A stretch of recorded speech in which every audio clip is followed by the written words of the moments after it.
테사는 블록체인 기술을 활용하고 있고 그것을 사용자들이 모바일 앱을 통해서 한 번에 자기가 원하는 작품의 소유권을 자기가 원하는 만큼 살 수 있고 그걸 소유권을 가질 수 있는 아트테크 플랫폼인 거죠. 단순히 보고 가는 전시가 아니라 소유할 수 있는 이 작품들을 국내에서 처음으로 공개하고 이걸 공동 소유하는 방식으로 이제 여러 사람들이 참여할 수 있도록 지원하고 있습니다. 없었던 것을 만들어내는 것도 혁신이지만 기존에 존재했지만 그거에 참여할 수 없는 사람들이 참여할 수 있는 방법을 만들어내는 것도 혁신이라고 생각합니다. 시청자 여러분 안녕하십니까? 현 정부의 국정운영 목표인 혁신 성장 키워드에 맞춰서 한국경제TV가 야심차게 준비한 혁신성장 코리아 진행을 맡은 한상추입니다. 오늘 이 시간에는 MZ세대를 겨냥해 자산의 관점을 바꾸는 기업, 아주 독특한 기업인데요. 온라인 아트 투자 서비스를 제공하는 테사의 김현균 대표님을 모셨습니다. 대표 안녕하십니까? 안녕하세요. 네. 먼저 독특한 기업이니까 지금 인사가 좀 어떻게 될까 굉장히 좀 기대가 되는데요. 기업 이렇게 시청자부터 좀 만나주시죠. 네. 네네. 예, 안녕하세요. 테사의 김영준입니다. 테사는 세계적 거장의 작품들을 누구나 소액으로 투자하고 회수할 수 있는 새로운 아트 금융시장을 만들어가고자 하는 스타트업입니다. 네. 일단 테사 기업 명칭부터 아주 독특한 것 같아요. 어떤 의미가 있는지 좀 말씀해 주실까요? 테사는 T-E-S-S-A. 네네. 원래 영어로는 여자 이름입니다. 테사가. 네네네. 그런데 이제 그걸 거꾸로 읽어보시면 A-S-S-E-T, S입니다. 즉 자산의 관점을 뒤집는다. 네. 이게 바로 저희 테사의 모토입니다. 아, 기존에는 우리가 투자라고 자산이라고 하면 주식, 네네. 채권, 이런 부동산 이런 것들이 있었는데 네네. 일반인들이 생각할 수 있는 투자의 상품들이 그런데 이제는 미술이라는 것 자체가 우리한테는 자산 투자가 될 수 있다. 그리고 그거에 대한 투자 방법론을 제공해 줄 수 있다는 게 바로 테사의 철학입니다. 그래서 네. 자산의 관점을 뒤집는다는 그런 의미에서 저희가 테사라는 이름을 지었습니다. 그런 의미가 있군요. 테사를 뒤집으니까 에셋 개념이요. 네네. 요즘 주식에 다른 투자를 보통 대체 투자, 얼터너티브 인베스트먼트 하는데요. 최근에는 이렇게 현명한 우리로 얘기하면 동학개미분들, 맞습니다. 젊은 투자분들이 이 대체 투자의 범위를 굉장히 확대시켜 나가는 것 같아요. 그 중에 이제 좀 핫한 게 예술품 투자 아니겠습니까? 맞습니다. 그래서 요 예술품과 자산 개념이 어떻게 좀 접목되는지 그걸 좀 설명해 주시기 바랍니다. 여러 예술품 중에서도 사실은 많이들 생각일 거예요. 미술이라는 가치를 어떻게 평가하지? 네네. 많은 고민이 있습니다. 네네. 그거는 지금도 동일한 상태들인 거고요. 그래서 테사가 집중하고 있는 거는 오히려 그 수많은 미술품 중에서 네네. 이미 미술 시장에서 자산적 가치가 이밸류에이션이 다 되어져 있는 블루칩 아트에 먼저 포커스를 맞추고 있습니다. 그래서 네네. 저희가 집중하는 그러한 작품들은 기본 조건이 그 작가가 연간 100회 이상의 경매 이력이 발생하고 있는 작가.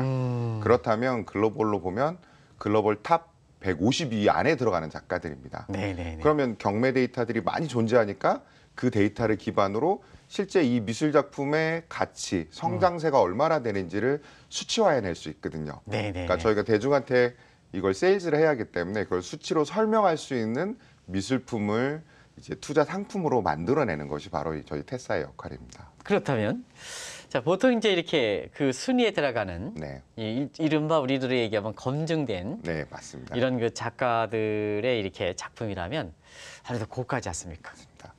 근데 이 젊은 사람들이 이렇게 돈을 많냐? 그것도 아니고 맞습니다. 어떻게 이제 거래하느냐? 그게 이제 플랫폼이라는 얘기가 나올 거로 이렇게 생각하는데 그의 문제를 좀 말씀해 주시기 예. 바랍니다. 그렇죠.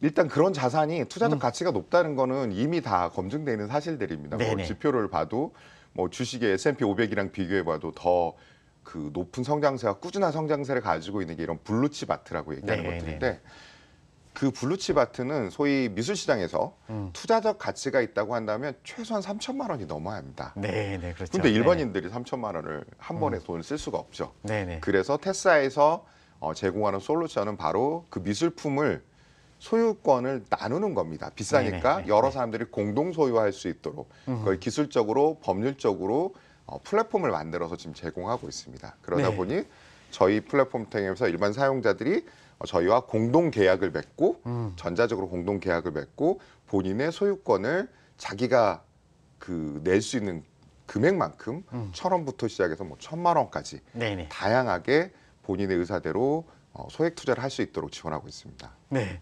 그렇다고 본다면 자, 소유권을 보통 이제 n분의 1로 이렇게 맞습니다. 했다. 이렇게 하면 두 가지 그 전제 조건이 있을 거로 생각하는데 그 소유권을 어떻게 인정하느냐 문제. 네. 첫 번째. 그리고 자, 그 그림을 그렸었던 사람들 입장에서는 만약에 그 일종의 주식 형태로 이렇게 해서 n분의 1이 빠져나갔다면 정작 그 그림을 그린 사람은 자기의 소유권을 주장할 수 있을까 하는 이 두 가지 측면에 일단 의문점을 들거든요. 그 점은 좀 말씀해 주시기 바랍니다. 첫 번째로 네네. 제가 앞에서 저희가 하는 그림의 그 타겟이 사실 블루칩 아트입니다. 그러니까 네네. 이미 그 그림은 작가가 가지고 있지 않습니다. 이미 시장에서 많은 갤러리, 옥션하우스를 통해서 네네. 세컨더리 트레이딩이 다 이루어진 상태고 가격대가 형성이 돼 있는 상태입니다. 그걸 저희가 사전에 매입을 하는 겁니다. 네네. 저희 회사는 이 그림을 사기 위해서 자본을 모집하는 게 아니라 사전에 저희가 모든 소유권, 그 그림을 매입해 와서 이거를 사용자들과 공동 소유 계약을 맺는 겁니다. 온라인상으로. 네네네. 그렇기 때문에 첫 번째 그 계약을 통해서 이 분할 소유권을 가진 분들은 민법상 권리를 취득하는 거죠. 근데 이제 그런 부분이 많은 그 이렇게 접근성, 대중성의 문제가 있다 보니까 지금 이제 그런 쪽에서 플랫폼이라고 해가지고 n분의 1씩 나눈 거 아니겠습니까? 네. 근데 그 플랫폼을 만들 때고 플랫폼을 구축하는 그것이 국내에서 유일한지 또 세계적으로 그 플랫폼 요새 뭐 플랫폼 관련해서 워낙 관심이 예, 많기 때문에 맞습니다. 젊은 사람들은 예. 그것 좀 말씀해 주시기 바랍니다. 미술품의 분할 소유를 한다는 개념은 네네. 사실 저희 말고도 이전 다른 플레이어들도 존재했었습니다. 근데 분할 소유를 하는데 첫 번째 어떤 미술품을 할 것이냐. 네네. 이제 저희 테사가 제일 집중하는 건 사실 저희 현재 회원이 한 12,000명 정도 되고 4,000명이 이미 결제를 하고 계십니다. 근데 네네. 이분들의 30%는 미술을 모르신다고 답하세요. 그 재테크적으로 계속 이걸 투자를 하시는 건데 그러면 이분들이 납득할 수 있는 미술에 대한 백그라운드가 없어도 이분들이 납득할 수 있는 요소들이 필요합니다. 즉, 네네. 수치적으로 이밸류에이션을 하고 유동성이 어떻게 되고 이 유사한 작품들의 자산 가치가 어떻게 몇 프로씩 변하는지 네네. 이런 것들을 체계화해서 제공하고 있는 게 테사의 경쟁력이고 또 두 번째가 본인의 소유권들을 쉽게 양도하거나 아니 거래할 수 있어야겠죠. 네. 그림이 팔릴 때까지 기다리지 않더라도 그거를 이제 블록체인의 원장 기술을 같이 결합해서 네네. 제공하고 있는 게 테사의 가장 강점이고 유일한 그 차별점들입니다. 다른 플레이어들과 다르게. 네. 그리고 글로벌하게 본다면 미국에서는 마스터웍스라는 하는 회사가 굉장히 이 비즈니스를 크게 가고 있습니다. 네네. 이미 그들은 항상 30억에서 80억 정도의 작품들을 많은 사람들에게 소유권 분할로 계속 팔고 있어요. 미국 시장에서. 근데 저희랑 법적 구조가 좀 다르긴 한데 그런 형태로 글로벌하게도 시장들이 팽창하고 있는 상태들이고 국내에서도 지금은 이제 유저들이 굉장히 많은 관심을 갖고 빠르게 성장하고 있는 단계입니다. 불법 거래소 그렇죠. 뭐 이렇게 해서 탈루 소득 뭐 특별 과세 뭐 이런 쪽이 나오는데 일단은 플랫폼 자체 네. 거래소의 그 바탕이 되는 플랫폼의 공신력 문제 이걸 네. 어떻게 봐야 되는 건지 좀 말씀해 주시기 바랍니다. 사실 저희 같은 경우는 그런 코인 거래소랑은 좀 법적인 수치가 다릅니다. 네네. 뭐냐면 첫 번째 저희는 가상자산 취급업소는 아닙니다. 그러니까 저희가 블록체인을 쓴다는 것뿐이지 저희의 코인을 발행하지는 않습니다. 네네. 그러니까 물론이겠죠. 네네. 소유권을 소유권의 그 양도를 쉽게 해주기 위한 일종의 토큰인 존재합니다. 그게 네네. 근데 거래소에 상장되는 그런 형태의 내재적 가치를 가진 토큰은 아니고요. 기술만을 적용하고 있는 거고 저희가 또 다른 부분 중에 저희 그 세무적인 부분들을 여러 가지 많은 그 법률 의견들을 정리하고 하면서 사실 국내에서 미술품을 양도해서 양도세를 내고 있는 분들이 1년이 몇 분인 줄 아세요 혹시? 저를 모르겠습니다. 네네. 저도 놀랐습니다. 저희 회계사가 조사를 해보니까 한 70여 명밖에 안 된대요. 아, 1년이면. 그렇습니까? 네. 근데 저희가 이번에 진행했던 작품들 중에 첫 번째 작품 데이비드 호크니 작품을 재매각을 끝냈습니다. 네. 근데 거기에 참여하신 분이 400여 분이 되세요. 근데 이분들을 이제 작게나 양도소득세를 전부 다 계산해서 저희가 원천 징수하고 신고를 하게 되는데 저희가 한번 신고하면 400명이 넘는 거예요. 그러니까 오히려 음성적이었던 미술 시장에서 양성적 거래와 충분한 세무적인 부분들까지도 네네네. 먼저 저희가 선제적으로 대응하고 있기 때문에 오히려 제도권 안에서 더 좋은 서비스를 만들어낼 수 있다는 생각입니다. 사실은 그 우리가 보면은 이제 가치적인 측면과 가격적인 측면은 좀 다르지 않습니까? 네. 여기 플랫폼을 통해서 이렇게 되는 것은 아마 프라이스 가격적인 측면을 이렇게 생각하는데요.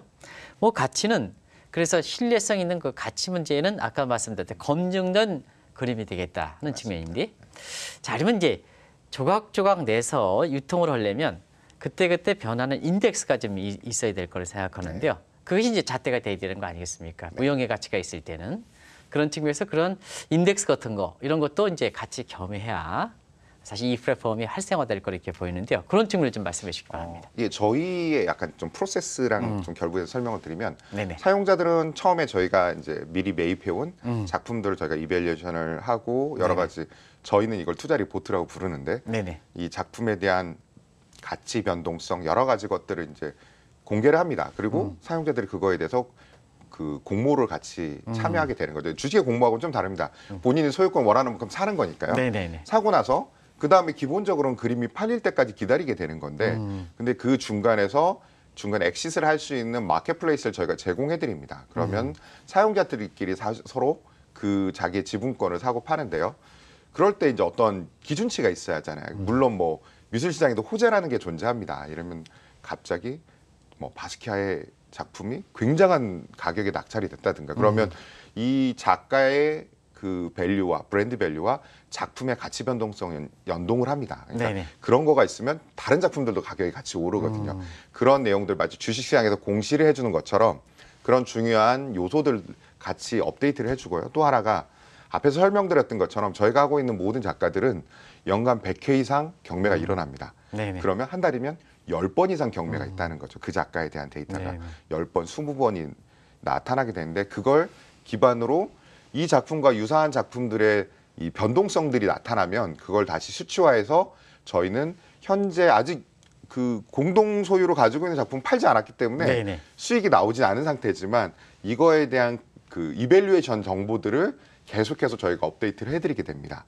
그런 과정을 통해서 이제 뭐 빨리 엑시스 하고 싶은 분들은 좀 가격을 싸게 내놓으실 거고 좀 더 장기 투자를 생각하시는 분들은 좀 더 프리미엄을 주고 그 지분권을 구매하시겠죠. 현재도 그렇게 이미 거래들이 만들어지고 있습니다. 그래서 아직은 그 거래량은 뭐 공모에 참여하는 금액에 비해서 한 10분의 1 정도 수준인데 향후에는 요 비중이 더 커질 거라는 생각들이 듭니다. 블루칩도 일반적으로 우리가 예술적 관점에서 이렇게 아주 그 훌륭한 작품이다 이런 거 관련시 건강한 시 거래 횟수라든가 이런 쪽에 맞습니다. 이런 쪽에 하기 때문에 다소 일반인의 인식과는 좀 다른 측면이 있겠네요. 그렇죠. 네네. 저희가 물론 저희가 선택한 작품, 가격을 매긴 작품이 가장 예술적으로 뛰어나다는 얘기는 아닙니다. 네네. 저희는 그런 얘기를 할 수는 없고요. 네네. 저희는 아무 미술을 모르시는 분이 저게 어느 정도 금전적 가치가 있는지를 설명해 주는 게 저희의 메인 포커스입니다. 그렇다 네네. 보니 이제 데이터를 기반으로 해서 설명을 하고 저희가 셀렉션을 할 때에도 기준점들이 데이터가 굉장히 중요하고 두 번 물론 그 예술적 가치에 대해서 저희 팀에도 전문가들이 있어서 이밸류에이션을 합니다. 근데 그거에 의해서 먼저 평가한다면 기존의 이제 갤러리라든가 미술 비즈니스 쪽이었고 저희는 네네. 오히려 아트라는 자산을 기반으로 새로 소액 투자 플랫폼으로 가야 하기 때문에 네네. 좀 더 객관화시키는 실험들을 하고 있습니다. 그러면 이제 일단 사실 그 결제 수단이 어떤 게 갈 것이냐 하는 문제인데 그 결제 수단이 어떤지 좀 말씀해 주시기 바랍니다. 저희가 이제 두 가지 시장이 있거든요. 저희에 비해서 하나는 공모. 저희가 처음 매입해 와서 이것들을 이제 사용자들에게 공개 오픈을 하는 네네. 요 단계가 있고 두 번째는 사용자들이 서로 거래하는 시장이 있습니다. 그러면 공모 시장에서는 저희가 판매를 하는 거기 때문에 그건 또 물건이잖아요. 네네. 그래서 그림은 카드로 결제할 수 있습니다. 그런 것처럼 카드 결제하고 현금 결제를 저희가 지원하고 있는데 네네. 이 처음에 20대들이 처음 많이 이제 주류가 될 때는 카드 결제율이 높았는데 점점 30대 후반이 많아지고 40대가 많아지면서 거의 반반이 됐습니다. 그러니까 미리 현금을 저희 에스크로 통장에 입금하시고 이제 저희한테 그 승인을 받으면 본인의 완리단에 원화가 찍히게 되면 그걸로 그 공모에도 참여하시고 아니면 저희 재거래 마켓에서 참여하실 수 있는데 그러니까 현금과 지금 카드를 다 지원하고 있고 최근에 이제 플랫폼과 제휴를 하면서 이제 그쪽에 있는 포인트 요즘 여러 포인트들 있잖아요. 대기업들 그쪽 포인트로도 결제할 수 있도록 또 현재 협의를 하고 있습니다. 가장 중요한 것이 역시 참여자들이 누구냐 하는 입장이거든요.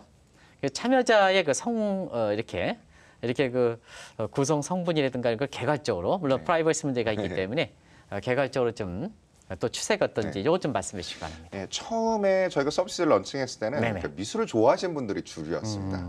사실 저희가 이제 테스라 앱을 런칭하기 전에 저희 회사는 2019년 3월에 창업했습니다. 네네. 그러니까 앱은 2020년 4월 말 5월부터 서비스를 한 거고요. 네네. 그 중간 동안엔 저희가 POC를 했습니다. 뭐냐면 제가 세 번째 창업했기 때문에 사업을 시작하면서 앱 만드는 건 아니다. 그러니까 시장의 니즈를 먼저 린하게 체크업을 해봐야 한다는 생각 때문에 네. 시드머니를 갖고 영국에 가서 데이비드 호크니 작품을 재단에서 사왔습니다.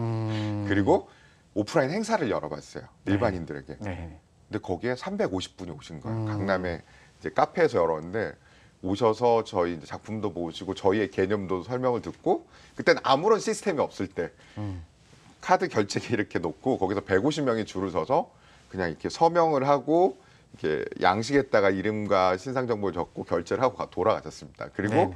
밤에 저희가 전자계약서를 이제 모두 사인 같은 전자계약서를 가지고 밤새 다 보내드렸어요. 그러니까 계약을 일일이 다 체결한 거죠. 이제 그 과정을 통해서 시장의 니즈들을 한번 체크업을 했던 거고요. 결국은 뭐 다 계속 유상증자를 하고 팀을 세팅하고 해서 이제 서비스를 실제 런칭한 다음부터 가다 보니까 처음엔 미술을 좋아하시는 분들이 주류였습니다. 근데 점점 사용자가 늘어가면서는 이제 대체 투자에 대한 관심들이 많은. 그래서 저희가 보고 있는 세그먼트는 미술과 재테크에 대해 모두 관심 있는 사용자. 네네. 정말 미술을 뭐 컬렉션하고 자기 집에 놓고 싶은 분은 저희의 타겟이 아닙니다. 저희는 오히려 나도 미술 좋아하는데 관심 있고 내가 조금이라도 이거에 재테크를 하고 싶어하는 사용자들이 주가 되고요. 그러다 보니 20대가 처음엔 제일 많았고 40대 후반이 많았다가 지금 점점점 30대 후반이 많이 늘고 있고요. 대중화된다 이거죠. 네. 네네. 그리고 남녀는 저희는 처음에 여성이 많을 거라고 생각했어요. 아닙니다. 거의 동일합니다. 거의 동일하고 20대나 30대 초반을 자세히 보면 다양한 걸 경험하셨어요. 코인도 경험하셨고요. 뭐 어디에서는 뭐 음원에 대한 투자도 경험해 보셨고요.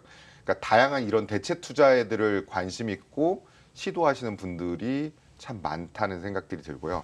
최근에는 오히려 30대 후반하고 5, 60대 분들도 참여를 하십니다. 그러니까 은퇴를 준비하시는 세대에서도 어느 사용자는 매번 5만 원씩, 5만 원씩, 5만 원씩 참여를 하세요. 근데 그분의 적립식으로. 네, 맞습니다. 저희는 뭐 상품 적금이 아니지만 네네. 사용자들은 그런 형태들로 그걸 활용하고 계시더라고요. 네.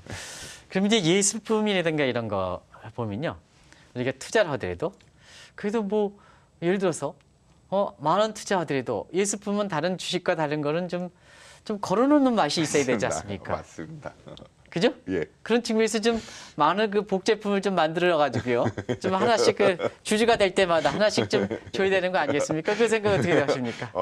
많은 분들이 비슷한 의견들을 얘기하시면 네네네. 특히 참여하시면 근데 이제 안타깝게도 저작권이라는 게 존재합니다. 미술품은 그 복사하는 것도 저작권. 네, 맞습니다. 예. 본인이 이제 만들어낸 거에 대해서 네네. 이 만들어진 산출물이 미술품이잖아요. 이거는 소유권이 양도가 됩니다. 근데 이런 행위 자체, 새로 만들어내는 그 이미지, 이거는 저작권이 따로 존재하게 됩니다. 작가가 네네네. 4, 50년까지 보장을 받게 그쵸. 되기 때문에 네네. 함부로 그것을 가지고 만들어게 되면 저작권 위반이 됩니다. 저희가 허가를 따로 받아야 하는 거고요. 그래서 저희도 이제 그 사용자들의 니즈를 채워주기 위해서 현재 뚝섬역 앞에 저희 전용 전시장을 마련했습니다. 120평 규모로. 네네. 그래서 미술 저희가 이제 공모가 끝난 작품들은 거기에다가 상설 전시를 하고요. 네. 소유권 단 1,000원어치 가지고 있는 분은 이라도 그곳에 언제든지 방문해서 본인의 작품들도 감상하고 친구도 데려갈 수 있고 약간 저희가 컨시지어를 해드립니다. 네. 그렇게 해서 많은 투자 중에 투자해놓고 자랑할 수 있는 게 미술 투자거든요. 나도 이런 거 할 수 있어. 나도 바스키아, 나도 피카소를 가지고 있는 사람이야라는 걸 이제 쇼업할 수 있는 장소들을 저희가 첫 번째 제공해드리고요. 두 번째는 저희가 이제 공모할 때 어느 정도 예를 들면 30만 원, 50만 원 이상 구매하신 분들에 대해서는 수비니어들을 많이 만들어 놓습니다. 그래서 뭐 작게 수집할 수 있는 전용 피규어도 만들고요. 네네. 그러니까 매번 모든 공모에 참여하신 분들이 있어요. 그러면 네. 그때마다 작품의 시그니처를 따서 저희가 새로 만든 아트 그것도 직접 굿즈들. 자산권 줘야 되지 않습니까? 근데 이제 네네. 이걸 그대로 카피하면 지적재산권의 문제인데 이제 저희가 거기에서 시그니처적인 네네. 특성으로 다시 만드는 거죠. 그거는 이제 저작권 위반이 아닙니다. 그래서 재해석해서 만든 수집할 수 있는 굿즈들을 만듭니다. 그래서 그것들을 드리기도 하고 예를 들면 해외 뭐 유명한 그 이미 모 버틀 회사 같은 곳과 제휴해서 저희만의 상품을 만들어서 그것들을 이제 고객들에게 컬렉션할 수 있도록 드립니다. K 무슨 뭐 예술품 네. 펀드 같은 거 네. 이러면 뭐 이렇게 그 금융사랑 같이 접합할 수 있는 접촉점도 생기지 않겠습니까? 네. 그 문제를 좀 어떻게 생각하시는지 말씀해 주시기 바랍니다. 사실 저희 현재 네네. 저희는 네네. 이제 법무부면 발의해서 저희 법률 검토를 해주셨고 계속해서 네네. 법률 구도를 같이 만들었습니다. 근데 네네. 그리고 작년 말에 홍콩에서도 이미 리걸 오피니언 법률 의견을 다 정리를 해서 저희의 상품은 증권도 아니고 집합투자도 아니다. 네네. 그러니까 자본시장법과는 상관이 없다라는 의견들이 전 법률 의견 정리가 됐습니다. 그래서 올해는 이제 홍콩 서비스도 시작을 하는데요. 지금 자체는 민법상의 공동 소유에 대한 개념입니다. 근데 네네. 이걸 금융 상품화하는 것들은 사실 이제 다른 이미 증권사들 쪽에서 미리 이제 콜들이 오고 있습니다. 그래서 네. 같이 협력할 수 있는 모델들을 만들고 있고요. 네네. 근데 1차적으로는 민법상의 공유 단계에서는 일단 대체 투자 상품을 이 기존 금융사들에서 채널링해서 판매하는 거에 대해서도 얘기를 하고 있고 네네. 말씀하신 이제 펀드랑 결합하는 것들은 그렇게 생각합니다. 뭐냐면 저희가 이제 그림을 매입해요. 거장에 저는 사실 하고 싶은 꿈이 있습니다. 개인적으로 네네. 올해 아니든 내년 초까지 우리나라 사람들이 정말 좋아하는 반고의 작품을 들여오고 싶습니다. 네? 그래서 반고 네네네. 그러면 적어도 300억, 500억, 최소한 500억이 들어가야겠죠. 작품을 매입해 오는데 그럼 그것들을 매입해 올 때 펀드들과 같이 매입해 오고 그걸 분할 소유 저희한테 판매 위탁을 하면 저희는 국민들에게 그걸 나눠 파는 겁니다. 그러면 반고가 이제 한국에서 상설전 시대가 되는 거죠. 네네. 우리나라 국민들이 같이 소유하고 물론 그 안에서 재무적 효과들, 이익들도 볼 수 있는 그러한 것들도 해보고 싶고 실제 지금 준비를 해보고 있습니다. 네, 지금 보면 작품이 굉장히 많은데 여기 전시 홍보 한번 부탁드릴게요. 사실 이 작품들은 이탈리아의 거장, 즉 20세기 최고 현대미술의 거장이라 불리는 루치오 폰타나의 작품들입니다. 이 폰타나는 아직 한국 분들한테는 조금 많이 생소하세요. 그런데 폰타나의 그림들은 테이트 모던, 모마 같은 세계적 미술관에 걸려 있는 작품들입니다. 그리고 이러한 작품들이 사실 한국에는 소개된 적이 없습니다. 국내에도 딱 리움에 2점만 있을 정도로 보기 쉽지 않은 그림들인데 이번에 처음으로 폰타나에 대한 단독 전시를 테사에서 이 테사 언타이틀드라는 공간을 개관하면서 개관 기념으로 진행하고 있습니다. 그래서 한국에서는 처음으로 이렇게 많은 폰타나의 작품들이 공개되는 전시고요. 근데 이 전시의 특징은 단순히 기존처럼 좋은 작품을 보고 끝나는 전시가 아니라 여기 오시는 분들이 테사 앱을 통해서 폰타나의 작품 자체를 공동 소유할 수 있는 새로운 전시 형태가 되는 거죠. 이 폰타나 개관 전시는 저희가 5월 22일부터 시작해서 7월 24일까지 진행하게 되고요.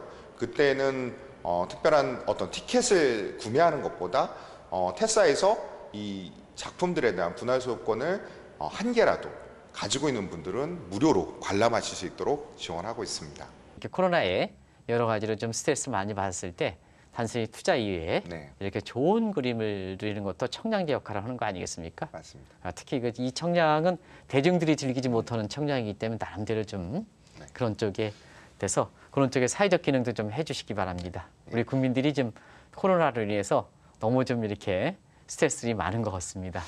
특히 네네. 루치오 폰타나 같은 경우는 네네. 저도 사실은 뭐 미술의 전문가가 아니었기 때문에 작품들 다 설치해놓고 저도 보는데 너무 좋습니다. 이거 거기에 온 작품들이 네네. 대부분 글로벌 뮤지엄에 있는 그 정도 수준의 작품들입니다. 일반 갤러리에 걸려 있는 게 아니라서 네네.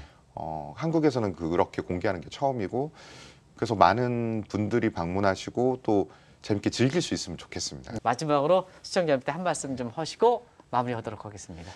예, 기존에는 미술관에 있었던 그런 미술품들을 그냥 보고만 끝났다면 많은 사람들이 여운이 남아서 이제 굿즈들을 사고 포스터를 사고 이랬거든요. 근데 이제는 이러한 대중들도 그 미술 시장에 참여할 수 있는 방법론들을 제시하고 많은 분들이 이걸 통해서 뭐 재무적 효과도 얻고 그 다음에 본인에 대한 미술에 대한 소유에 대한 그 심리적 만족감들도 얻을 수 있는 그런 서비스로 저희는 더 많이 발전하고 거듭나도록 노력하겠습니다. 네.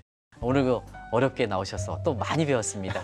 그래서 감사하다는 말씀드리면서 이 다음에 우리가 회사의 그 발전 이런 걸 보고 다시 한번 좀 모시도록 하겠습니다. 이쪽 분야는 계속 관심이 높아질 것 같아요. 그래서 그때 꼭 시청자 앞에 나오시도록 약속하시겠죠? 네. 네네. 고맙습니다. 네, 감사합니다.